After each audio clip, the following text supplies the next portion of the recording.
Born in Vienna in 1763, Józef Poniatowski spent much of his early life in the Austrian Empire. Living in both Vienna and Prague, he would grow up in the empire, though he also spent some time with his uncle, the king of the Polish-Lithuanian Commonwealth, in Warsaw. His father, Józef Poniatowski, was brother to the Polish king, but served in the Austrian military, becoming a field marshal in 1771. His mother, Maria Theresa, not that Maria Theresa, was a countess and lady-in-waiting for Maria Theresa. Yes, that Maria Theresa. With his father dying when Joseph was only 10, his uncle would become his guardian, and the two would grow close over the years as a result. Joseph was raised with the expectation that he would pursue a military career, and he would join the Austrian army in 1780 at the age of 16. Thanks to his connections, Joseph would enjoy some prestige in the Austrian military, starting out as a second lieutenant. He would become a colonel in the Austrian service and participate in the Austro-Turkish War that began in 1788 as aide-de-camp to Emperor Joseph II. During the conflict, Poniatowski would distinguish himself during the storming of the fortress of Sabak, where he was heavily injured by a shell burst that hit his thigh. This would be the start of a trend in his career, as his aggressive leadership style resulted in him being often injured during the course of battle. After nearly a decade in Austrian service, Poniatowski would transfer to the Polish military at the request of his uncle, who wished to reorganize and strengthen the Commonwealth's army. Poniatowski was under no obligation to leave Austrian service, but he chose to view himself as a Pole first and foremost. In 1789, he would be made a major general and given a division to command in Ukraine, as he helped to rebuild the army from its up till then neglected state.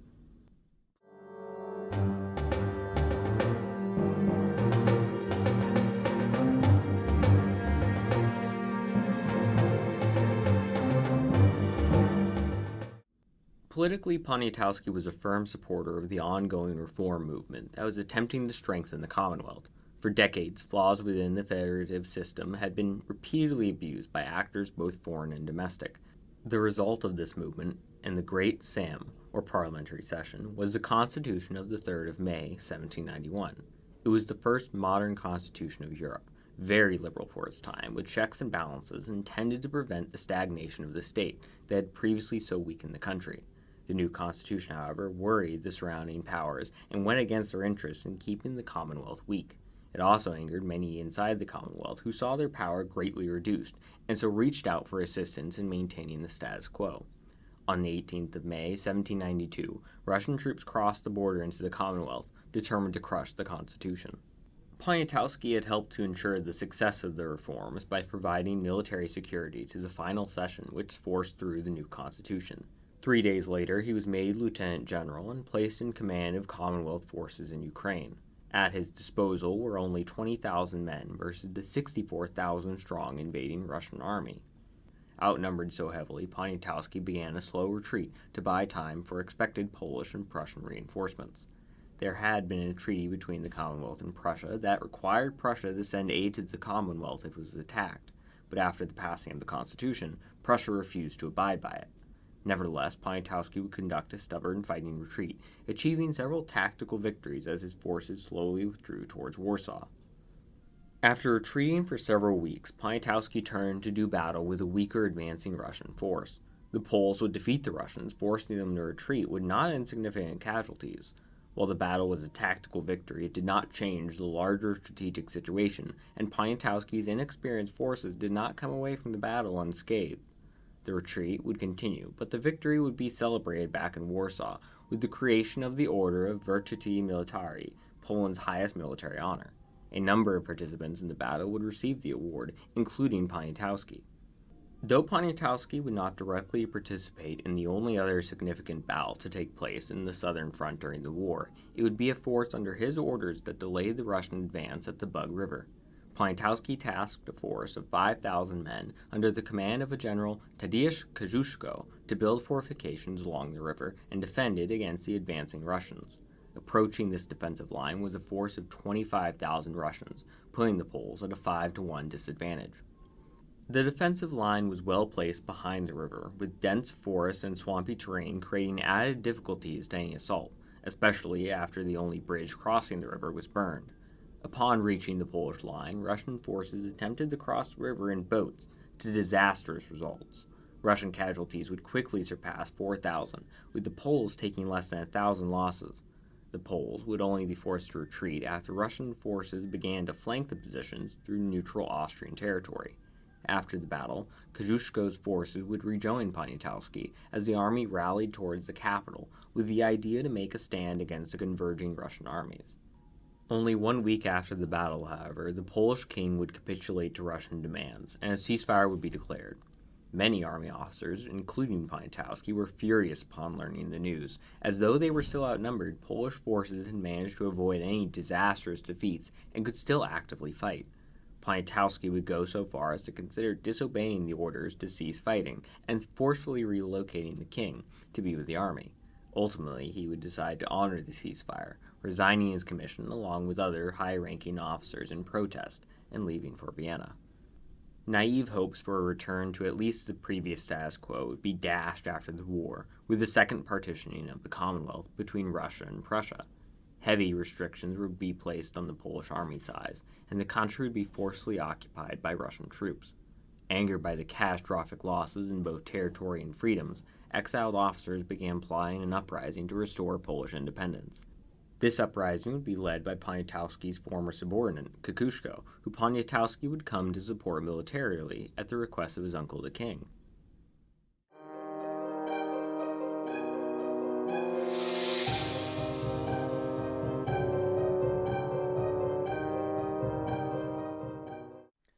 The Kościuszko uprising that took place in 1794 would be fundamentally different from the war that took place 2 years prior.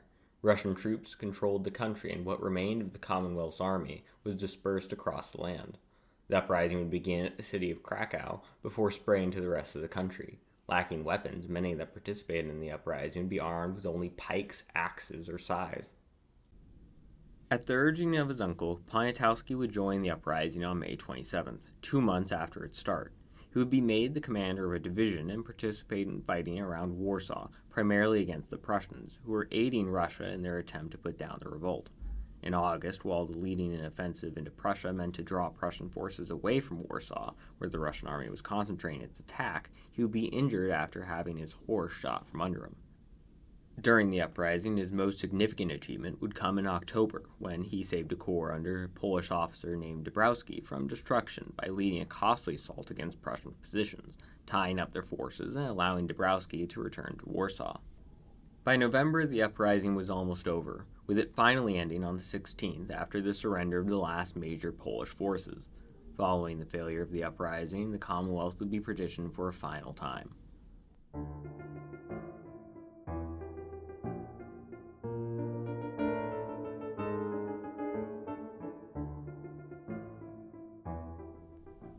After the uprising's failure, Poniatowski would stay in Warsaw, where his property was confiscated.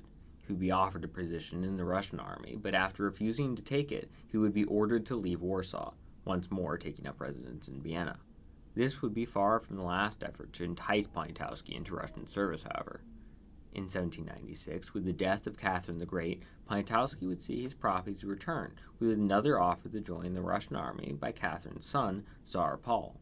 Poniatowski would claim that he was unfit for service due to poor health and past wounds, declining the offer.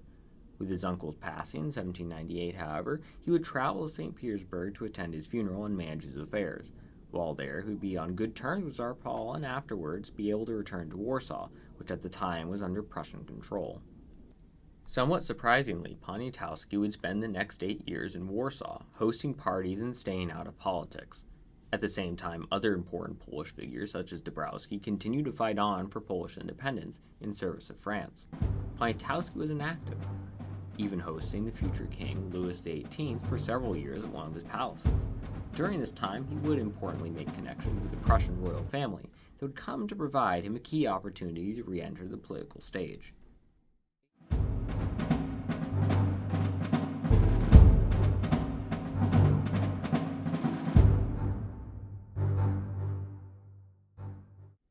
(1806) would be a disastrous year for Prussia, with its army being shattered after their defeat at the battles of Jena and Arnstadt. In an attempt to shore up local defenses, the King of Prussia offered Poniatowski the position of governor over Warsaw, where he would take command of the local defenses. Any Prussian hopes of resistance failed to materialize, as no Polish resistance was given to the rapidly advancing French forces. French troops under Murat would be the first to enter Warsaw, at which time a friendship would begin between Poniatowski and Murat. It would not take long for Murat to appoint his new friend as the military chief over the newly created department in service of France, bypassing a number of notable Polish officers that had been fighting with France for years. With the creation of the Duchy of Warsaw, Poniatowski would be given the position of Minister of War and head of the army. Once put into such a position of importance for the new Polish state, Poniatowski devoted himself to the creation of the Polish army. Though the Poles were at least on paper independent once more, the duchy was surrounded on all sides by potentially hostile powers and relied heavily on French support. To complicate matters, Napoleon demanded Polish troops to support his campaigns elsewhere, especially in Spain, where many of the best Polish units would be sent. Despite these difficulties, Poniatowski would manage to create a small army capable enough to operate independently when war came to the Poles once more in 1809. Austria would declare war against Napoleon in 1809, hoping to take advantage of the Peninsular War that was tying up significant numbers of French troops. As part of their plans, they sent an army into the duchy with the aim of eliminating a threat to their rear, while their main force confronted Napoleon.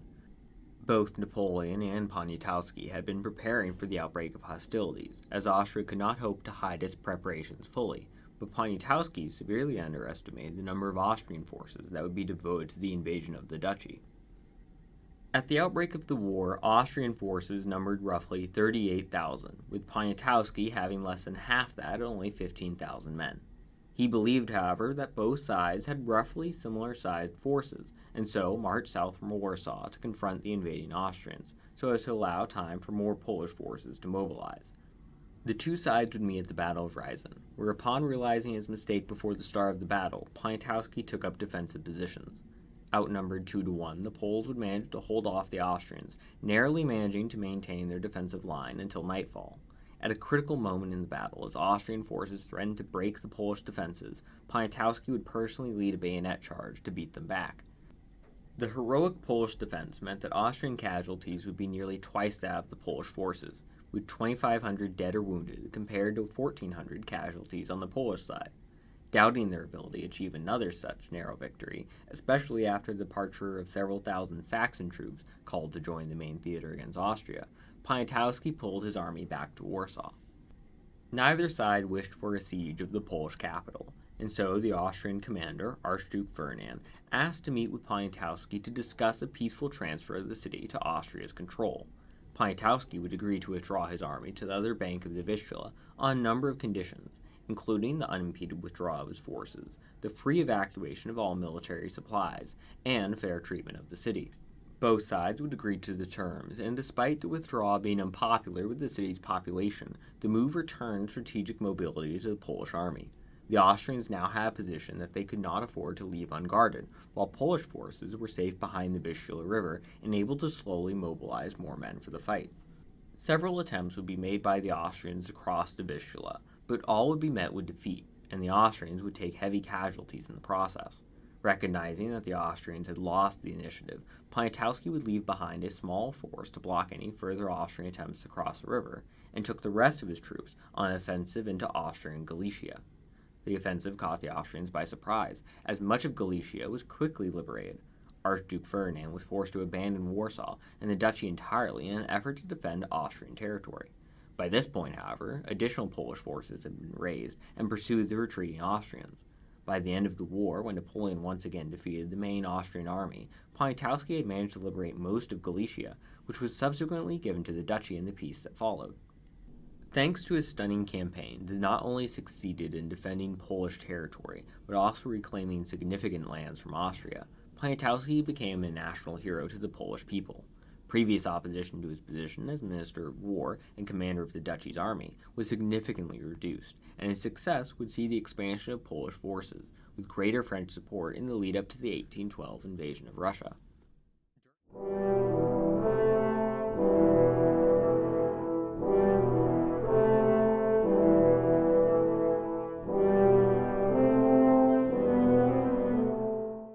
During the planning phase for the invasion of Russia, Poniatowski advocated strongly to Napoleon for the invasion to take a southern route through Ukraine, where it was assumed that the formerly Commonwealth lands would support the invasion. The idea was rejected, but Polish forces would still make up a key element of the invasion, with Poniatowski repeatedly proving his ability in battle. At the start of the invasion, over 100,000 Poles would be in French service, with roughly 75,000 of these men organized into formations in service of the Duchy of Warsaw. Poniatowski would at first be placed in command of 5th Corps under Napoleon's brother Jerome during the initial stages of the invasion. Jerome would prove, however, to be a poor commander, and so Napoleon for a time placed Poniatowski in charge of the right wing of the army as it advanced towards Moscow. During the invasion, Poniatowski would lead the Polish 5th Corps in the battles of Smolensk and Borodino, personally leading his men in both battles to successfully break Russian defensive positions. Just like the rest of the army, the Poles suffered horrendous losses during the campaign, losing over half their men before even reaching Moscow, where they had the honor of being the first to enter the city. Losses would only continue to mount during the winter retreat, as by the time all forces left Russia, the Poles numbered less than 10,000 men, with those left in no shape to fight.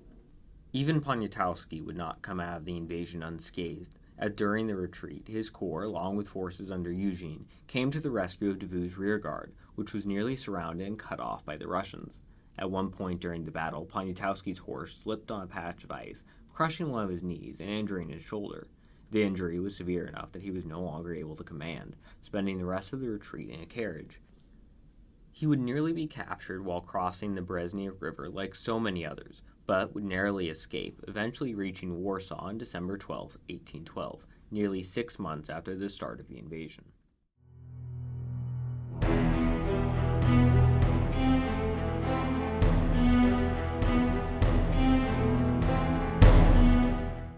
Despite still recovering from his injuries, Poniatowski would quickly set about attempting to rebuild the Polish army. The Duchy of Warsaw was on the front line against the advancing Russians, and would be the first to face the consequences of Napoleon's mistakes. As the Russians crossed into the duchy and began to approach Warsaw, Poniatowski made the decision to withdraw from the capital and continue to rebuild the army at Krakow. While at Krakow, Tsar Alexander attempted to convince Poniatowski and the Poles as a whole to abandon Napoleon and remain neutral for the remainder of the conflict, making vague assurances at some form of Polish independence. Unable to trust the fate of Poland to the powers that had repeatedly partitioned it, Poniatowski left Krakow on the 7th of May with the army to join forces with Napoleon. While numbering only about 15,000 men, the newly formed Polish 8th Corps would participate in a number of battles during the 1813 campaign, leading up to the climactic confrontation at Leipzig. During the battle, Poniatowski would lead the defense of Napoleon's right flank in the south at the village of Markkleeberg. The Poles would defend the village from repeated Allied attacks and brutal fighting that resulted in the village changing hands multiple times. Eventually, the coalition would push back the French and the Poles all along the line, forcing Napoleon to reform a new defensive line. Again, Poniatowski and his Poles would play a critical role in defending the right flank, anchoring the line at the village of Dulitz. Once more, the village would be fought over in brutal fashion that left dead and dying everywhere. The new line would hold, despite numerous attempts to take the village by Allied attacks. It would only be fully abandoned after the French line as a whole proved untenable. Polish bravery during the battle would not go unnoticed by Napoleon. On the first day of the battle, Poniatowski would be promoted by Napoleon to become a Marshal of the French Empire. This promotion would reportedly be met by the following remark from Poniatowski: "O sire, we are all prepared to die for you." Out of all the non-French forces that fought for Napoleon at Leipzig, none fought as hard as the Poles. Even as the rest of the army began to withdraw and fall apart, Polish forces would conduct some of the last organized resistance to cover the army's retreat. By the end of the third day of battle, it had become clear that Napoleon had no hope of winning, and so he began to withdraw his army through Leipzig and across the rivers. The retreat would become a disaster as the coalition pounced upon the withdrawing French, assaulting the city that was now overflowing with retreating troops. Poniatowski's 8th Corps, along with 2 other corps, were tasked with acting as the rearguard. Their task would prove impossible as the city came under attack from all sides. The coalition determined to prevent the French army's escape. As the city gates were breached one by one, fighting continued house by house. Poles under Dubruski's command in particular fought fiercely, refusing to surrender even after French defenses had collapsed. Faced with the option of surrender to the Russians or fighting to the death, many chose the latter. Poniatowski would be in the thick of the fighting when the only route of retreat was destroyed by the premature detonation of the only bridge out of the city. Leading a counterattack in an attempt to stabilize the defenses, Poniatowski would be seriously wounded by a bayonet thrust. Compelled to retreat at the request of his men, Poniatowski attempted to cross the rivers on horseback. Though shot several times and losing his horse, Poniatowski would make it across the Police River. With another horse and under skirmishing fire, he would attempt to cross the Elster River, the last obstacle between him and potential safety. Before reaching the far bank, he would fall from his horse, after likely being shot once more, drowning in the river already full of bodies. His body would only be recovered several days after the battle. Poniatowski's death would not only be a hard blow to Poland, but to Napoleon as well. Polish troops would continue to fight with him for the rest of the Napoleonic Wars, but after Poniatowski's death, never again would they constitute such a large force in the army.